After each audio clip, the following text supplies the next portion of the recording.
হুম। সবাইকে স্বাগত। আমি অর্পিতা। আজ আবার চলে এসেছি স্যারের সাথে ঋজুহীন ত্বক কথার তৃতীয় পর্ব নিয়ে। আজ আমরা যে বিষয়টা নিয়ে আলোচনা করব সেটা হলো শীতে খুশকি কেন হয়। স্যার, প্রথমে আপনার কাছে আসি। শীতে তো খুশকি জিনিসটা খুব কমন, এটা কেন হয়? খুশকির যে প্রকোপটা থাকে সেটা মোটামুটি সারা বছরই কারণগুলো থাকে। কিন্তু শীতে যে কারণগুলো বেশি বাড়ে, যে এনভায়রনমেন্টটা শীতকালে তৈরি হয়, ড্রাই ওয়েদার এবং ঠান্ডা উম তাপমাত্রা, তাতে ফাঙ্গাসগুলোর বৃদ্ধি হয়। যে ফাঙ্গাসগুলোর কারণে খুশকিটা হয়, পিটারোস্পোরাম বলে যে ফাঙ্গাসটা থাকে বা মেলাসেজিয়া বলে যে ফাঙ্গাসটা থাকে, সেটার আধিক্য, তার বংশবৃদ্ধি এই সময়তে বেশি হয়। আর ড্রাইনেসের জন্য স্ক্যাল্পটা একটু ফেটে যায়, ক্র্যাকস তৈরি হয়, মাইক্রো ক্র্যাকস তৈরি হয়। এতে করে স্কিনের একটা অলরেডি যেরকম স্কেলিং গোটা গায়েই হয়, সেটা স্ক্যাল্পেও হয়।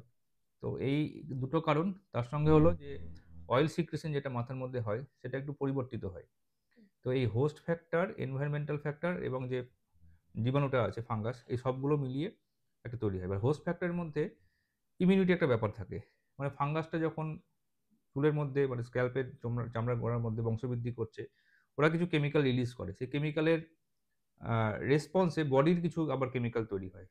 তো এর মধ্যে একটা প্রদাহ সৃষ্টি হয়, ফলে স্কেলিং হয়। বডি চাই সেটাকে আস্তে আস্তে গা থেকে যেন দূর করে দেওয়া যায়, ফলে স্কিনের টার্ন ওভারটা বেড়ে যায়, স্কেল বা খোঁচা ওঠা বেড়ে যায়। এই সমস্তগুলো ফ্যাক্টর মিলে এই খুশকি ব্যাপারটা শীতকালে বাড়ে। এই খুশকির জন্য কি চুল পড়ে যাওয়ার সমস্যাটা তো হয়? হ্যাঁ, যদি খুশকিটা যে ফাঙ্গাসটা চুলের মধ্যে থাকছে আর কি চামড়ার ভিতরে, তাতে ইনফ্লামেশন সৃষ্টি হলে হেয়ার লস হতে পারে। তবে এই হেয়ার লসটা পার্মানেন্ট নয়, ওটা খুশকিটা কন্ট্রোল হলে আবার সেই হেয়ার লসটাও কিন্তু ঠিক হয়ে যায়। তেল মাখলে কি খুশকিটা কম হয়? তেল মাখলে খুশকি কম হয়, এই ধারণাটা ভুল ধারণা। আগে আমরা আ পুরোনো দিনে দেখতাম যে তেলের একটা ইউজ করার থাকতো। কিন্তু অয়েলটা কিন্তু ফাঙ্গাসের খাবার। মানে মাথা থেকে যে সিবেসিয়াস গ্ল্যান্ড থেকে যে তেলটা বেরোয়, ফাঙ্গাস সেই তেলেই বাঁচে। তো যদি এক্সট্রা করে আরো তেল মাখা হয় মাথার মধ্যে, তাহলে ফাঙ্গাসের গ্রোথেরই সুবিধা হয়। মাথার সিবেসিয়াস গ্ল্যান্ড থেকে already sebaceous secretion, oil secretion হচ্ছে। তো এক্সট্রা করে আরো তেল দেওয়ার দরকার নেই। বিশেষ করে যে এই অলিভ অয়েল বা সর্ষের তেল কিন্তু প্রচুর পরিমাণে ফাঙ্গাসের বৃদ্ধি করে। তো হুম। অয়েল দিলে ফাঙ্গাস আ খুশকি কমবে না, খুশকি বাড়ারই কথা। তাহলে শ্যাম্পু কতবার করা উচিত সপ্তাহে? শ্যাম্পুটা ডিপেন্ড করে, খুব যদি প্রচণ্ড সিভিয়ার আম ড্যান্ড্রাফ হয়, তাহলে সেটা সপ্তাহে ৩-৪ দিনও করা যায়।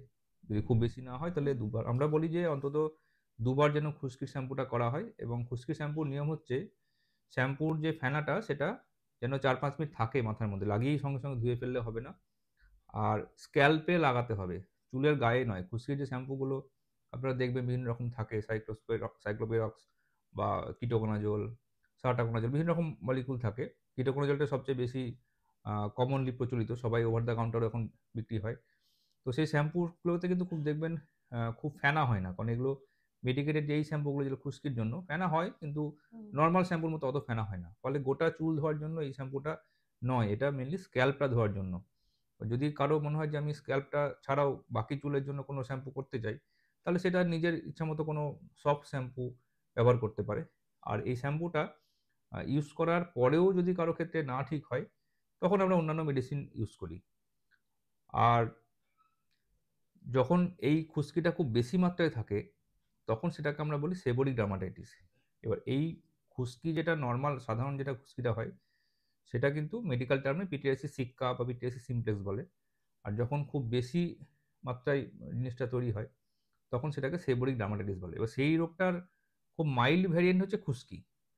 আর যখন খুব বেশি হয় তখন কি আমরা ভুরুর মধ্যে, বিয়ার্ড এরিয়া, মুস্টাচ হুম। এরিয়া, স্ক্যাল্প, কানের পিছন, নাকের পাশ, যেখানে সিবেসিয়াস গ্ল্যান্ডের বৃদ্ধি আছে, বডিতেও বিভিন্ন জায়গাতে এই গ্রিজি একটা চটচটে স্কেল, ইচিং, খুব ইরিটেশন, এরকমগুলো হয়। সেটা কিন্তু এক ধরনের একজিমার মধ্যেই পড়ে। মানে সেবরিক ডার্মাটাইটিস।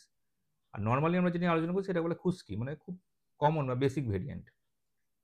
স্যার, শীতে তো আমাদের চুল এমনি ড্রাই হয়ে যায়, শ্যাম্পু করলে তো আরো ড্রাই হয়ে যাওয়ার সম্ভাবনা থাকে, তখন সেক্ষেত্রে কি হ্যাঁ, আমরা ওই তেল ইউজ করতে পারি? যে শ্যাম্পুগুলো মেডিকেটেড হয় সেগুলোতে মানে অয়েলটা তো রিমুভ করার জন্য, এবং অনেক সময় থেকে কিটোকোনাজোল এগুলোর সঙ্গে আবার কোল টারও দেওয়া থাকে, বা হুম।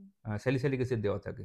যেটার কাজ হচ্ছে মাথার মধ্যে যে গ্রিজি স্কেলটা আছে বা স্ক্যাল্পে যে ইনফ্লামেশনটা আছে সেটা কমানো। এতে কিন্তু স্কিনের চুলের যে ন্যাচারাল অয়েল সেটাও অনেকটা রিমুভড হয়ে যায়। সেটা রিপ্লেনিশ করার জন্য আমরা কন্ডিশনার ইউজ করতে বলি। কন্ডিশনার ২ রকম হতে পারে। একরকম যদি কন্ডিশনার থাকে, ওই লাগিয়ে রাখতে হয় ৫-৭ মিনিট শ্যাম্পু করার পর, তারপর ধুয়ে ফেলা। আরেক ধরনের কন্ডিশনার হয় যেটা লিভ অন কন্ডিশনার থেকে যাবে। আর এছাড়াও যদি অয়েল লাগানোর দরকার পড়ে, তাহলে চুলের প্রান্তগুলোতে, স্ক্যাল্পে নয়, চুলের প্রান্তে স্নানের ০.৫ ঘন্টা ১ ঘন্টা আগে লাগিয়ে ধুয়ে ফেলা যায়। তাহলে কিছুটা হেয়ারটা সফট হয়। কিন্তু তেলটা ওভারনাইট রাখা বা স্নান করার পরে লাগিয়ে রাখা সেই হ্যাবিটটা চলবে না। হোম রেমেডিস এর প্রতি তো আমরা ভীষণ এক্সাইটেড থাকি, তো ওই টক দই, নারকেল তেল এগুলো কি কাজ করে খুশকি কমানোর জন্য? হ্যাঁ, এইটা যেটা বললাম ইনফ্লামেশন হয়, ইনফ্লামেশনের প্রদাহ সৃষ্টি হয়। ফাঙ্গাস এবং বডির ইমিউন সিস্টেম মিলে একটা ইনফ্লামেশন সৃষ্টি হয়। এজন্য অনেকে ইচিং হয়, চুলকোয় খুব। হুম, অনেক সময় যে পুঁজ হয়, ফলিকুলাইটিস হয়। তো আপনি যদি বাইরে থেকে দই বা লেবুর রস এসব লাগানো হয়, তাহলে ইনফ্লামেশনটা বাড়তে পারে। ওগুলো তো এক ধরনের অ্যাসিড, অর্গানিক অ্যাসিড থাকে ওর মধ্যে। লেবুর মধ্যেও অ্যাসিড থাকে, দইয়ের মধ্যেও অ্যাসিড থাকে। অ্যাসিটিক অ্যাসিড, টার্টারিক অ্যাসিড, বিভিন্ন রকম অ্যাসিড থাকে এগুলোর মধ্যে। Lactic acid. তো ওই অ্যাসিডগুলো কিন্তু ইনফ্লামেশন সৃষ্টি করতে পারে। তো এইগুলো না লাগানোই ভালো। স্যার এই খুশকি জিনিসটা কি পুরোপুরি সেরে যায় নাকি বছর বছর আবার রিপিট করে? হ্যাঁ, এইটা অনেকে বলেন যে যারা পুরনো পেশেন্ট তারা যখন দেখাতে আসেন যে, "এই শ্যাম্পুটা ইউজ করেছিলাম, সেরে গেছিল, আবার তো চলে এলো।" হুম, বাট এই রোগটা কিন্তু মানে অনেক রোগের মতনই কিউরেবল নয়। কিউরেবল নয় ইন দ্য সেন্স মানে বডি থেকে যে মাথার যে অয়েল সিক্রেশন হচ্ছে, সে লক্ষ, লক্ষ গ্ল্যান্ড, কোটি, কোটি যে গ্ল্যান্ডস রয়েছে, সেই গ্ল্যান্ডস তো কোনদিন যাবে না মাথা থেকে। সেগুলো থেকেই গেল। পৃথিবী থেকে ফাঙ্গাসও কোনদিন যাবে না। হুম, আর বডির যে মেকআপ, ইমিউনোলজিক্যাল যে মেকআপ মানে বডির যে আপনার যে গঠন, সেটাও তো চেঞ্জ হবে না। প্রতি বছর শীতও আসবে। যে কারণগুলোর জন্য খুশকিটা হয়, যদি সবগুলো কারণই বারবার ফিরে আসে, তাহলে বারবার খুশকিটাও ফিরে খুশকিটা আসবে। ফিরে আসবে। সুতরাং আপনার হাতে যেটা রয়েছে অয়েল কন্ট্রোল করা সম্ভব নয়। কখনো, কখনো খুব সিভিয়ার সেবরিক ডার্মাটাইটিস হলে আমরা ওরাল আইসোট্রিটমেন্ট ইউজ করি, যেটা ব্রোনো ট্রিটমেন্টে ব্যবহার করা হয়। কিন্তু অনেক সময়তে অয়েল কন্ট্রোল করার জন্য এটাতেও দেওয়া হয়। হুম, তাছাড়া আপনার জেনেটিক মেকআপও চেঞ্জ হবে না। আপনি ওয়েদার কন্ট্রোল করতে পারবেন না। তাহলে কন্ট্রোল শুধু করতে পারেন ফাঙ্গাসের পপুলেশনটা, ফাঙ্গাসের গ্রোথটা কন্ট্রোল করা যায়। সেজন্য আমরা অ্যান্টি ফাঙ্গাল শ্যাম্পুটা যাদের ক্ষেত্রে খুশকি হয়, তাদের ক্ষেত্রে নিয়মিত ইউজ করতে বলি। সপ্তাহে ২ দিন বা ৩ দিন মেইনটেন্যান্স এর জন্য। অনেক সময় তো এমন হয় যে ফাঙ্গাল যে অ্যান্টি ফাঙ্গাল শ্যাম্পু সেটাতে কাজ হচ্ছে না। তাদের ক্ষেত্রে আবার স্টে অন লোশন পাওয়া যায়, অ্যান্টি ফাঙ্গাল সলিউশন পাওয়া যায়। যেটা হয়তো স্নান করার আগে বা রাত্রে লাগিয়ে শুয়ে পরের দিনকে অন্যান্য শ্যাম্পু দিয়ে ওয়াশ করা। অনেক সময় তো টপিক্যাল স্টেরয়েড অব্দি দিতে হয়। সিভিয়ার যাদের হয়, খুব ইচিং হয়, ইনফ্লামেশন হয়, কারো, কারো অ্যান্টিবায়োটিক অব্দি লাগে। তো এরকম ট্রিটমেন্টের স্টেজেস থাকে এবং এটা একদম পার্মানেন্টলি সেরে যাওয়া সম্ভব নয়। কারণ কারণগুলোও থেকে যাবে। হুম। আমরা কখন বুঝবো যে আমাদের ডক্টরের পরামর্শ নেওয়া দরকার? তো নরমাল যে সাধারণ খুশকিগুলো থাকে সেগুলো তো ওভার দ্য কাউন্টার শ্যাম্পু ব্যবহার করলে সচরাচর কমে যায়। আবার বাচ্চাদের আরেকটা প্রবলেম হয়, ক্রেডল ক্যাপ বলে। যখন বাচ্চাদের ছোটবেলায় একদম ১ বছরের নিচে যখন বাচ্চারা থাকে তখন অনেকের মাথায় দেখা যায় একটা চাপ, মোটা, মোটা খুশকির মতো হুম, হচ্ছে। ক্রেডল ক্যাপ বলে এগুলোকে। এটা কিন্তু আস্তে, আস্তে ওই যখন বয়স বাড়ে মাথার সিবেসিয়াস গ্ল্যান্ডের অ্যাক্টিভিটি কমে। বাচ্চা যখন শরীরে বাচ্চার মানে মায়ের হরমোনটা যখন বাচ্চার শরীরে থাকে, সেটার অ্যাক্টিভিটির জন্য সিবেসিয়াস গ্ল্যান্ডগুলো ফুলে ওঠে, বাড়ে। অয়েল সিক্রেশন বাড়ে। আবার যখন ১ বছর পর থেকে সেই কমে যায়, তখন আবার ওই খুশকিটা কমে যায়। সেই রকম কন্ডিশন হলে আমরা বলি ডাক্তারের কাছে দেখাতে এবং একদম তেল না লাগাতে। বাচ্চাদের তেল মাখালে গা শক্ত হবে, হাড় শক্ত হুম। হবে এসব বা চুল বড় হবে, এগুলো একদম ভুল ধারণা। এতে প্রবলেম বাড়ে। তাহলে কি স্যার কেউই তেল দিতে পারবে না? হ্যাঁ, অ্যাবসোলিউটলি এরকম নিয়ম নেই যে কেউই তেল দিতে পারবে না।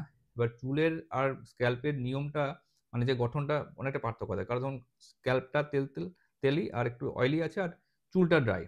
কারো চুলটা একটু ড্রাই হয়ে থাকছে কিন্তু স্ক্যাল্পটা অয়েলি। মানে স্ক্যাল্পটা ড্রাই মানে উল্টো হতে পারে আরকি। যাদের স্ক্যাল্প খুব ড্রাই তারা হালকা অয়েল ম্যাসাজ করতে পারে। কিন্তু সেটা যেরকম বললাম ওই মোটামুটি স্নানের ০.৫ ঘন্টা ১ ঘন্টা আগে তেলটা হুম। রাখা চলবে না। এবং কেউই করবেন না। তবে যাদের ডেফিনিটলি সেবরিক ডার্মাটাইটিস আছে তারা কিন্তু অয়েল এভয়েড করবেই। স্পেশালি অ্যাকনি যদি থাকে, অ্যাকনিও কিন্তু অয়েলে বাড়ে। পিঠের মধ্যে ফাঙ্গাল অ্যাকনি হয়, পিটাসপার্ম ফলিকুলাইটিস হয়, তাদের ক্ষেত্রেও অয়েল এভয়েড করতে হবে। Thank you so much sir এত ভালোভাবে বিষয়টাকে তুলে ধরার জন্য। দর্শক থেকে বলবো শীত আসবে যাবে কিন্তু দেখবেন স্ক্যাল্পের যত্ন নিবেন, তার সাথে ত্বকের যত্ন নিবেন, চুল তেল যতটা পারবেন অ্যাভয়েড করে চলবেন। আবার পরবর্তী কোনো এপিসোড নিয়ে আপনাদের সামনে হাজির হব। সকলে ভালো থাকবেন, সুস্থ থাকবেন। নমস্কার। নমস্কার।